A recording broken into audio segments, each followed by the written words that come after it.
मीना त्रिपाठी जी। राधे राधे महाराज जी। महाराज जी आपके चरणों में कोटि कोटि प्रणाम।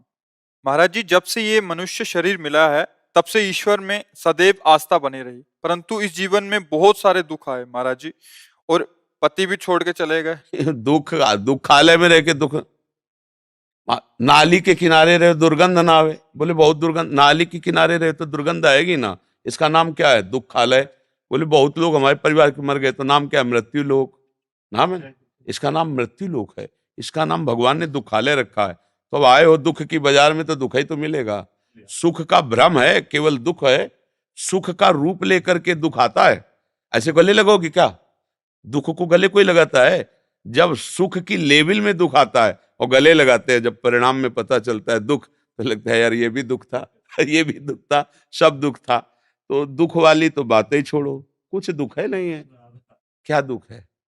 सबसे बड़ा दुख है कि हमारी श्वास बेकार जा रही, नाम नहीं जप पा रहे, इसके लिए रो। और क्या दुख है? अरे जी रहे हो, खा रहे हो, पी रहे हो, ऑक्सीजन ले रहे हो। अभी ठाकुर ऑक्सीजन बंद कर दे तो सिलेंडर रखा मिलेगा बगल में, नहीं सूंघना मुश्किल हो जाएगा, श्वास लेना वो तो कृपा ही की है ना। हर तरह से तुम्हें वो यहाँ की सुविधा दी है, लेकिन सब है दुख में। यहाँ की हर सुविधा दुख में, पहले समझ लो। ऊपर लगी मेले की लेवल सुख की, लेकिन है दुख में। अब यहाँ एक काम करने के लिए हम केवल आए, हर श्वास राधा राधा राधा। ये नहीं है तो भारी दुख है, कहे हनुमंत विपत्ति प्रभु सोई, जो तो सुमिरन भजन। और उसकी तो वार्ता ही नहीं है। बहुत दुख पाए तो भैया है ही यही दुकाल में दुख। अब पुस्तकालय में जाओ, बोले आधा किलो जरा दूध वाली बर्फी देना, तो लोग तुम्हारी तरफ देखेंगे कि नहीं देखेंगे? ए पढ़े लिखे हो? बोले हाँ। तूने लिखा क्या लेबिल में? पुस्तकालय मांग क्या रहे हो? जाओ भैया मिष्ठान भंडार में जाओ। ऐसे ही भगवान ने लेबिल लगा दी है, दुखालयम अशाश्वतम। मांग क्या रहे हो?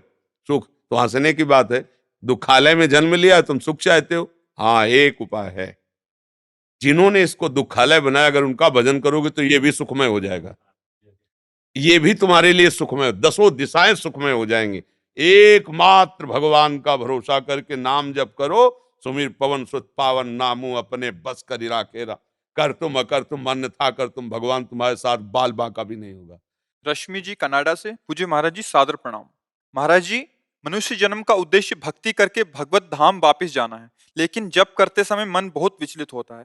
मंदिर जाना, सेवा करना यथासंभव, कभी कभी तीर्थ यात्रा में जाना भी हो जाता है। क्या ये सब पर्याप्त है भगवत प्राप्ति के लिए? समझ नहीं आता क्या करें, और हमें कैसे पता चलेगा कि हमारा मनुष्य जीवन भगवत प्राप्ति के लिए भगवत भरोसा पर्याप्त है। हे नाथ, मैं जैसी भी हूं आपकी हूं, बस हमारे हृदय में प्रबल इच्छा है कि मैं आपको प्राप्त करूं। अब कैसे प्राप्त करूं ये आप हमें संभाल लीजिए। मूल में ये बात होनी चाहिए। इसके बाद कई बार हमने सत्संग में भी कहा है कि बाहरी व्यवहारों में मन लग सकता है, लेकिन निरंतर नाम जप में नहीं लग सकता, क्योंकि नाम जप मन को मारता है। व्यवहार में उसको चांस मिलता है, खुराक मिलती रहती है। जैसे हम तीर्थ याटन जा रहे हैं तो संसारिकता भी दिखाई दे रही, मन को चैन मिल रहा है। सेवा कर रहे हैं तो बातचीत और ऐसा, लेकिन जब नाम जप कर रहे हैं तो सीधे नाम का ध्यान, नाम का सुमिरन, तो मन मरता है। इसलिए मन को पसंद नहीं मरना। मरना किसको पसंद है? तो मन को मारने के लिए नाम बहुत जरूरी है। पर जो भगवत प्राप्ति है वो हमें भगवत आश्रय से निश्चित हो जाएगी।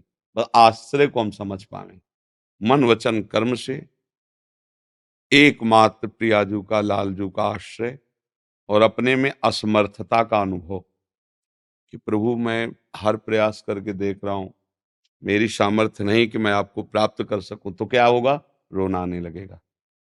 जब असमर्थ होता है कोई तो क्या होता? अब हमें चाहिए पर मैं गरीब कैसे प्राप्त कर पाऊं? मान लो बहुत कीमती चीज है, चाहिए पक्का, अब क्या करूं? मेरे में सामर्थ्य नहीं, पर मुझे चाहिए। तो फिर क्या होता है? रोना आ जाता है। बस रोना हुआ और रोते रोते प्रभु को पुकारे तो फिर भगवान के मिलने में संशय नहीं। कबीरा हंसना छोड़ दे, रोने से कर प्रीति, बिन रोए किन पाई हाँ प्रेम प्यारा मीत। जिस समय गोपीजन प्रयास करती रही भगवान को ढूंढने का, और जब देखा अब नहीं ढूंढ पाई तो रहा नहीं गया, तो सब जोर जोर से रोने लगी। रुदु सुस्वरम राजन, कृष्ण दर्शन लालसा। प्रभु के दर्शन की लालसा से उच्च स्वर, हा कृष्ण। तो भगवान उसी समय उन्हीं के बीच में प्रकट हो गए। उसी समय वह लिखा है, तासा महावीर भूत छवरी इसमय मान मुखाम्बुजा पीताम्बर धरा सृग्वी साक्षात मन मन। तो रो रो करके भगवान को पुकारना ही भगवान की प्राप्ति का उपाय है। पर रोना तभी आता है जब अपने में हार आ जाती है कि मैं देख लिया, बहुत बार चल के देख लिया, मैं बार बार फिसल जाता हूं, मैं बार बार हार जाता हूं। हे हरि, मैं अपने को देख पा रहा हूं कि मैं आपको कभी प्राप्त नहीं कर पाऊंगा, मेरे आचरण ऐसे हैं, मेरा मन ऐसा है, पर नाथ मैं प्राप्त करना चाहता हूं आपको। तो वो जो पुकार होती है वही पुकार आर्त पुकार कही जाती है। उस पुकार से भगवान की प्राप्ति होती है। बस हमारा लक्ष्य दृढ़ हो जाए, मुझे प्रभु चाहिए, पर हम असमर्थ हैं, हम प्रभु लायक नहीं है। हम कोशिश करके देख ली, उनके लायक हम बन नहीं सकते। हे नाथ, अब आप अपने लायक बना लो, पक्का भगवत प्राप्ति हो जाएगी। कैसे भी हो तुम, परिणाम में तुम्हें भगवत प्राप्ति हो जाएगी, क्योंकि आपने जो अपने हृदय की बात रख दी ना, तो भगवान दोनों पक्ष को देख रहे, आपको भी और अपनी माया को भी, कि मेरी माया कितनी प्रबल है, अभी मेरी शरण में आ गया, अब बस बात बन जाएगी। समझ रहे ना जी? तो उसकी की जाती है जिसको भूला जाता है, वो तो क्षमा गई है। बाबा बस बहुत याद करें सब ब्रजवासी। हाँ, हमें पता है उन्हीं के बल से हम जीवित है, उन्हीं के बल से जीवित। ये जो आप लोग ऐसे कर देते हो ना, बाबा स्वस्थ हो ना, वो सबको समझ में नहीं आता, वो मुझे समझ में आता है कि जिन हाथों से आप लाडली का श्रृंगार करते हो, उन्हीं हाथों से जब ऐसे करते हो ना, तो हमें सब कुछ प्राप्त हो जाता है। दीपक सिंधवानी जी मुंबई से। जय श्री हरिवंश महाराज जी, आपके चरणों में कोटि कोटि प्रणाम।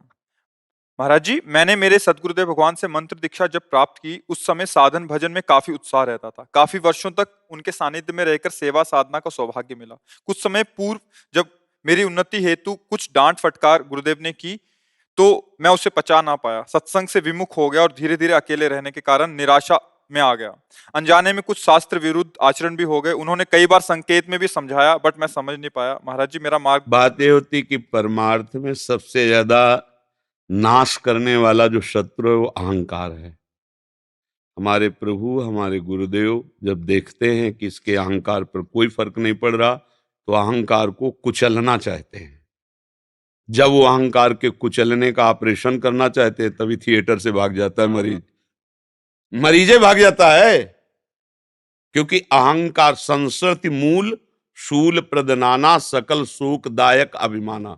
तो हम जीवत्व अभिमान में, देहाभिमान में जो हम गुरुजनों की शरण लेते हैं, और जहां वो तुम्हारे अभिमान पर ऑपरेशन करना शुरू करते हैं, तहां भाग पड़ता है उपासक।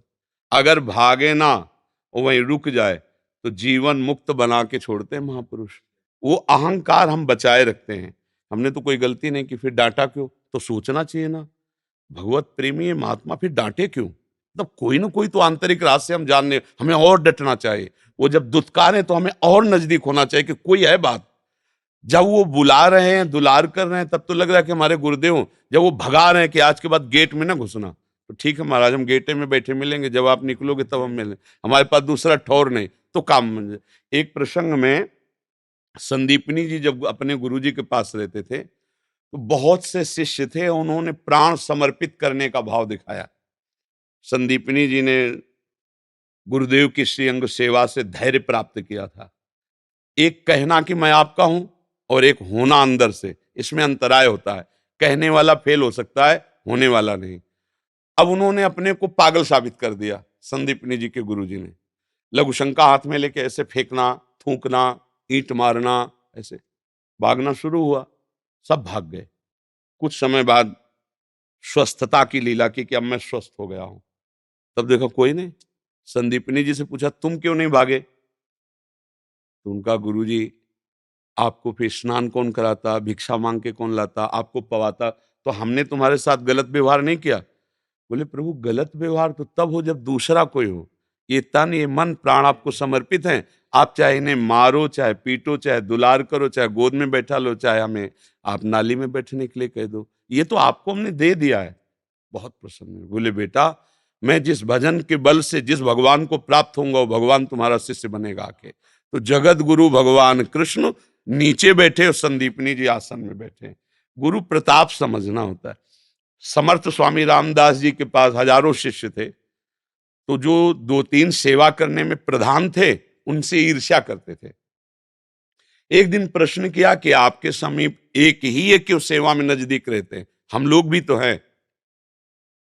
स्वामी जी ने कहा कि समर्पण की कमी के कारण श्रीअंग सेवा का अधिकार साधक नहीं प्राप्त कर पाता, समर्पण होना चाहिए। तो उनका महाराज हमारे समर्पण में क्या, रात दिन आश्रम में रहते हैं, आपका दिया खाते हैं, आप जो आज्ञा करते हैं वैसे चलते हैं। ठीक है, कल फिर आना सब लोग। दूसरे दिन गए तो आसन में नहीं बैठे। क्या हुआ? बोले बहुत दर्द हो रहा है, यहाँ एक फोड़ा हो गया हमारे, रात रात में बड़ा विषैला फोड़ा हुआ, पट्टी बंधी हुई थी ऐसे और पैर ऐसा तो उनका गुरुजी फिर राज वैद्य को बुलवाते हैं। बोले नहीं, इस फोड़े का उपचार भी हम जानते हैं। कोई शिष्य यहाँ मुंह लगाए और पूरा मवाद पी जाए तो वो मर जाएगा और हम ठीक हो जाएंगे। जो हजारों की भीड़ थी ला, पीछे ही खसकने लगे, मरना नहीं भाई, उनमें दो चार रह गए। तो उनका गुरुजी दवाई से ठीक हो जाए। बोले दवा काम नहीं करेगी, सब चले गए।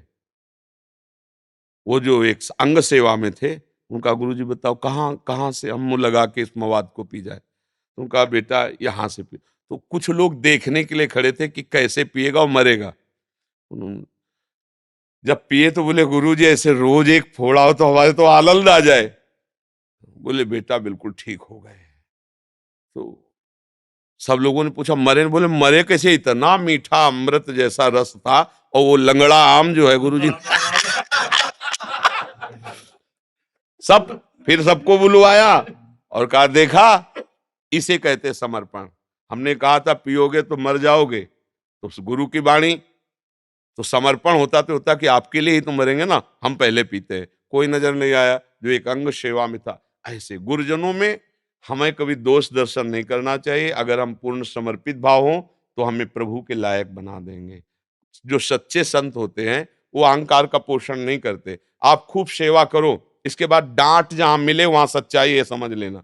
सेवा के बाद अगर प्यार दुलार और पुरस्कार मिले तो अभी कच्चाई है।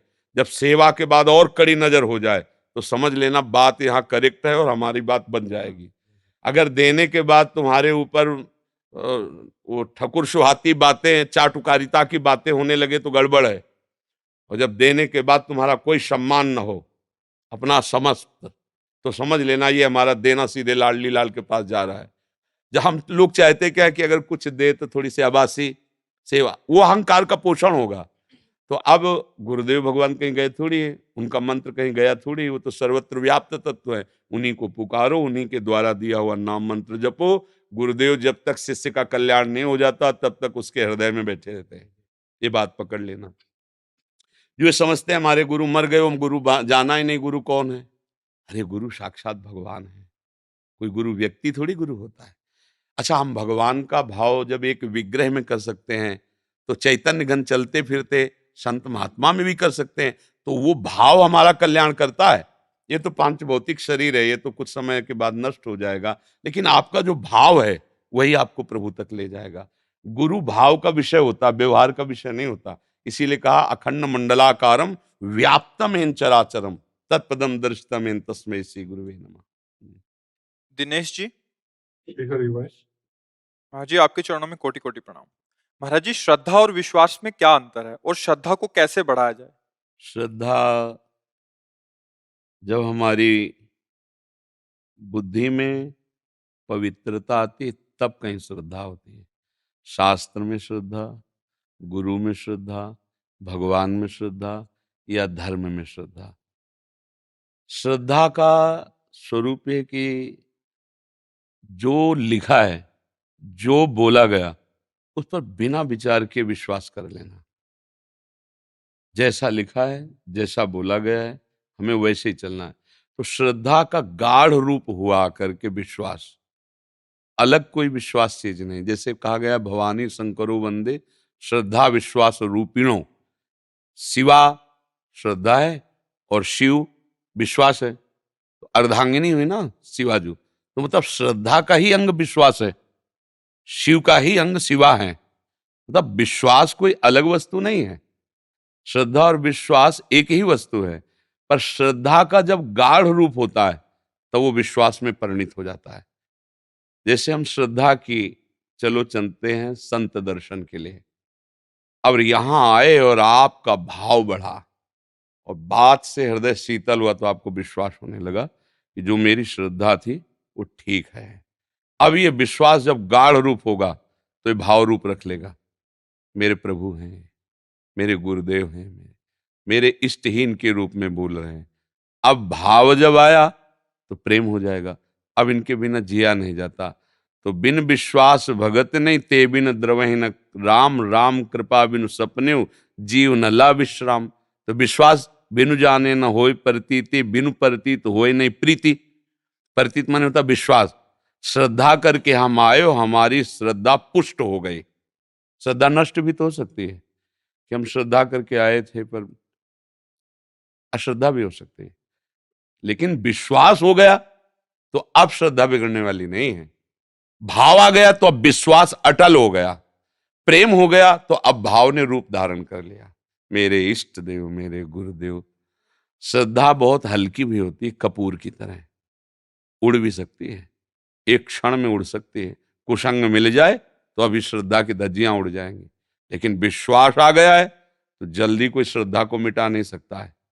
और भाव आ गया है तो विश्वास अटल हो गया है। प्रेम आ गया है तो भाव ने रूप धारण कर लिया।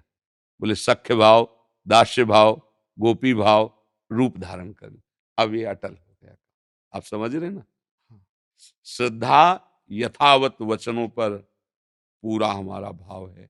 ये संत हैं जो बोल रहे हैं, शास्त्र प्रमाणित, हमारे मंगल के लिए। आप भाव करके आए हो, अभी नहीं जानते। आप जैसे जैसे जानोगे वैसे वैसे विश्वास दृढ़ होता जाएगा। तो श्रद्धा का ही फल हुआ विश्वास, विश्वास का फल हुआ भाव, भाव का फल हुआ प्रेम, और प्रेम का कोई फल नहीं होता। प्रेम तो फल का रस है, प्रेम ही सर्वोपरि है। समझ पाए आप? भगवान ने गीता जी में भी कहा है, श्रद्धावान लभते ज्ञानम तत्परा संयतेन्द्रिया ज्ञानम लब्ध्वा परम शांति मचरेणाधिगत। जो श्रद्धा करता है वही ज्ञान प्राप्त करता है। जो ज्ञान प्राप्त करता है वही जितेंद्रिय होता है। जो जितेंद्रिय होता है वही बोधवान होता है। दूसरा जो ज्ञान शब्द है वो बोध का है, और जो बोध को प्राप्त होता है वही परम शांति को प्राप्त होता है। मूल श्रद्धा ही है, पर श्रद्धा विश्वास में बदल जाए। प्रायः श्रद्धा बदलती रहती है। पहले हमारी उन पर श्रद्धा थी, अब नहीं है, बदलती रहती ना। और विश्वास, तुम कुछ भी कहो, मुझे दृढ़ विश्वास है क्योंकि मैंने देखा है, मैंने सुना है, मैंने अनुभव किया है। फिर भाव, अब विश्वास की उसमें शपथ देने की जरूरत नहीं। अब तो भाव, मेरे प्रभु हैं, तेरे कहने सुनने से कुछ नहीं होता, मेरे प्रभु। अब विश्वास भाव में बदल गया, परम शांति। अब वहां कोई संशय की गुंजाइश नहीं रह गई। तो इसीलिए कहा कि याभ्याम बिना न पश्यन्ति, जिसके बिना आप नहीं देख सकते, श्रद्धा और विश्वास के बिना। है तो सर्वत्र, पर श्रद्धा और विश्वास से ही उसे देख सकते हैं। मल्लिका जी, महाराज जी, हमारी गुरु जिन्होंने हमें अध्यात्म मार्ग में लगाया, उनका शरीर 1.5 साल पहले शांत हो गया। हमें अब कौन मार्ग आगे का दिखाएगा? वही जो गुरु ने बताया। गुरु का शरीर चला गया तो गुरु चले गए क्या? गुरु तो तत्व होता है ना, शरीर थोड़ी गुरु होता है। शरीर तो आज है, कल नष्ट हो जाएगा। गुरु ने जो नाम दिया, जो मार्ग दिया, वो सत्य, उसी पे चलो, मिल जाएंगे। अरे रामकृष्ण हरि कुछ तो बोला है ना गुरु ने, पकड़ लो, वही बात, पार हो जाओगे।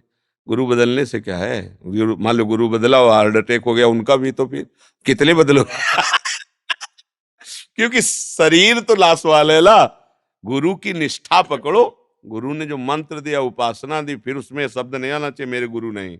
नहीं, मेरे गुरु हर समय मेरे साथ हैं, मेरे पास हैं। उनका मंत्र, उनका नाम, उनकी कृपा, उनका रूप देखो ध्यान धर के, तो वही गुरुदेव तुम्हारे मानस पटल पे विराजमान है। बस दूरी बर्दाश्त नहीं, गुरु तो हमारे यहाँ बैठे हैं, यहाँ बैठे हैं। वही हमारा जीवन, वही हमारे प्राण है। फिर गुरुदेव मर कैसे गए? गुरु मरण धर्मा थोड़ी होते हैं। गुरु तो हमको अमृत पद में बैठालते हैं, तो स्वयं मरण धर्मा कैसे हो सकते हैं? पर हम लोग क्या थोड़ा सीमित विचार वाले, इसलिए घबरा जाते हैं। अन्नू जी, राधा राधा श्री हरिवंश। महाराज जी, आपके चरणों में कोटि कोटि प्रणाम। महाराज जी, जब भगवान का आश्रय लेते हैं तो प्रयास का क्या महत्व रहता है? प्रयास का, जिसे कहा आप भगवान के आश्रित हो, अब आपको ये नहीं करना चाहिए और ये करना चाहिए। आश्रय का स्वरूप होता है ना, जैसे भगवत मार्ग में चल रहे हो, अब आपको ये नहीं करना चाहिए, तो आपका मन कहेगा कि ये करना है, पर आपको प्रयास पूर्वक उसे रोकना है। ये नहीं छोड़ देना कि जो मन कह रहा कर रहे हैं, भगवान की इच्छा होगी तो बचा लेंगे। नहीं बचाएंगे, लिख लो, नहीं बचाएंगे। वो तब बचाएंगे जब आप प्रयास करते हुए अब हार रहे हो, तो वो बचा लेंगे। आपने प्रयास ही नहीं किया। अगर प्रयास रहित तो फिर असत आचरण बिल्कुल नहीं होना चाहिए, तो तुम भजन का भी प्रयास में करो, तुम्हें भगवत प्राप्ति हो जाएगी। पर ऐसा नहीं है। आप भजन के लिए कह सकते हो कि मेरे से नहीं होता, पर गलत जगह समय व्यतीत करने के लिए आप नहीं कह सकते ऐसा। बोले भजन तो नहीं होता और सब प्रपंच होता है, तब अब तुम्हारे प्रयास का जो गलत जगह प्रयोग हो रहा है ऊर्जा शक्ति का, उसका गुरुजनों ने आदेश किया, आप ये पाठ करो, आप ये नाम जप करो, आप ये सेवा करो, आप ऐसा व्यवहार करो, आप ऐसे आचरण करो। तो गुरु के आश्रय से भगवद आश्रय पुष्ट होता है, और भगवद आश्रय से आचरण पवित्र होते हैं, और आचरण की पवित्रता ही प्रमाणित है कि आप भगवान के हो। अगर आपके आचरण गंदे हैं, फिर आप मतलब राम और रावण में क्या अंतर है तत्व में? जो राम जी हैं वही रावण जी हैं। तत्व में एक ही तत्व सर्वत्र है ना, जो सब में रमा है वही राम है ना। तो जो राम जी विराजमान है वही रावण जी हैं। वैसे भी भगवत स्वरूप ही पार्षद होकर भगवान के धाम में जाते हैं, और भगवान का पार्षद ही रावण है। भगवान और भगवान के पार्षद अभेद होते हैं, दोनों तरह से। हम लीला, प्रगट लीला के पहले भी वो जय विजय हैं, तो भगवान के स्वरूप हैं, चतुर्भुजधारी नारायण स्वरूप ही हैं। भगवान के धाम में भगवान का स्वरूप ही होकर के तो जाया जाता है। और वैसे भी तत्व रूप में भगवान सब में विराजमान है। अब जगत में प्रगट होने की परंपरा में उत्तम कुल पुलस्त करनाती, ब्रह्म ऋषियों की संतान पुलस्त ऋषि के पौत्र का सौभाग्य रावण को प्राप्त हुआ, और महाराज प्रभु रघुवंश में प्रकट हो रहे हैं, चक्रवर्ती सम्राट महाराज दशरथ में। तो अंतर में वो श्रेष्ठ हुआ। उत्तम कुल पुलस्त करना, ब्रह्म ऋषि का पौत्र है, विश्वश्रवा का पुत्र है, ये ब्रह्म ऋषि है। उत्तम कुल में जन्म लेकर भगवान के प्रति भारी तपस्या से संपन्न महापुरुष है। और बल में भगवान तो अगाध समुद्र हैं बल, तो उनका पार्षद उनसे कम नहीं है। क्योंकि भाई खेल खेलने के लिए बराबर जोड़ होना चाहिए, नहीं तो सबको ही कहेगा कि एक तो महान हो एक मच्छर, यार क्या युद्ध। इतना भी कम नहीं है भगवान से, क्योंकि भगवान के वो समान ही होकर भगवान के धाम में रह सकता है। तो भगवान के समान बल से युक्त है। चलत दशानन ढोलत अवनी, भगवान चलते हैं तो पृथ्वी नहीं कांपती, लेकिन वो चलता है तो पृथ्वी कांपती है। इसलिए पृथ्वी नहीं कांपती कि प्यार से भगवान चलते, वो चलता है तो रोष से, आतंक से चलता है। जहां ऐसे भुजा ठोक देता, दिक्पाल भी कांपते हैं। तो रावण पूज्य नहीं हुआ। अगर ऐसे देखो तो रावण पूज्य नहीं हुआ, राम जी पूज्य हुए, क्योंकि राम चरित्र है। रावण का कोई चरित्र ही नहीं, वो चरित्रहीन है। बात है ना, सब कुछ परफेक्ट है पर वो चरित्रहीन है। और महाराज का सब कुछ परफेक्ट होते हुए चरित्र पावन है। भगवान श्री राम का चरित्र निष्कलंक, पूर्ण मर्यादा पुरुषोत्तम, इसलिए भगवान उसमें भी है। अच्छा, उसी ग्रंथ में चरित्र लिखा हुआ है।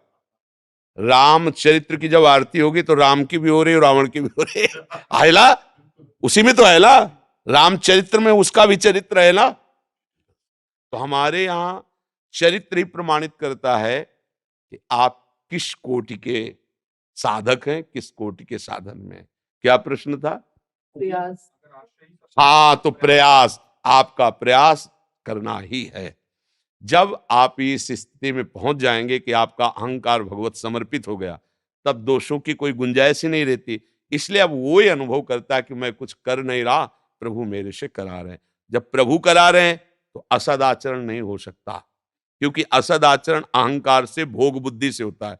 प्रभु जो कराएंगे तो वो योग बुद्धि से होगा, सबके मंगल के लिए होगा। इसीलिए जो महात्मा हुए हैं उनके लिए लिखा, साधु ते होए न कारज हानि। कभी किसी का मंगल हुआ हो आज तक सच्चे संत से?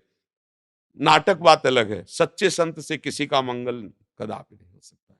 तो जो हमारे अंदर ऊर्जा शक्ति है उसको हमें प्रयास करके सतमार्ग में लगाना है, जितनी है। इसके बाद की बात जिनके हम आश्रय में वो संभाल लेंगे। हम अपनी ताकत से प्रभु तक नहीं पहुंच सकते, पर हमें ताकत लगानी है।